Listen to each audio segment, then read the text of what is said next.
اللہ کا نام لے کر جو بڑا مہربان نہایت رحم والا ہے۔ سب تعریف اللہ ہی کو ہے جس نے اپنے محبوب بندے محمد صلی اللہ علیہ وآلہ وسلم پر یہ کتاب نازل کی اور اس میں کسی طرح کی کجی اور پیچیدگی نہ رکھی، بلکہ سیدھی اور سلیس اتاری تاکہ لوگوں کو عذاب سخت سے جو اس کی طرف سے آنے والا ہے ڈرائے، اور مومنوں کو جو نیک عمل کرتے ہیں خوشخبری سنائے کہ ان کے لیے ان کے کاموں کا نیک بدلہ یعنی بہشت ہے جس میں وہ ہمیشہ رہیں گے۔ ان لوگوں کو بھی ڈرائے جو کہتے ہیں کہ اللہ نے کسی کو بیٹا بنا لیا ہے، ان کو اس بات کا کچھ بھی علم نہیں اور نہ ان کے باپ دادا ہی کو تھا۔ یہ بڑی سخت بات ہے جو ان کے منہ سے نکلتی ہے، اور کچھ شک نہیں کہ یہ جو کچھ کہتے ہیں محض جھوٹ ہے۔ اے پیغمبر،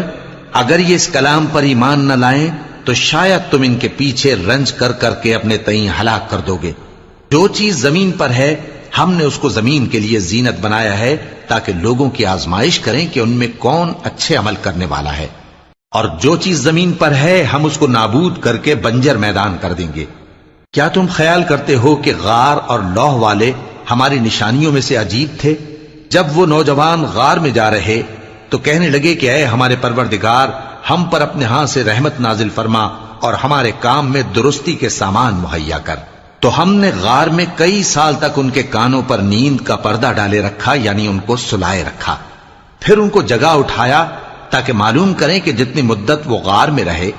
دونوں جماعتوں میں سے اس کی مقدار کس کو خوب یاد ہے۔ ہم ان کے حالات تم سے صحیح صحیح بیان کرتے ہیں۔ وہ کئی نوجوان تھے جو اپنے پروردگار پر ایمان لائے تھے،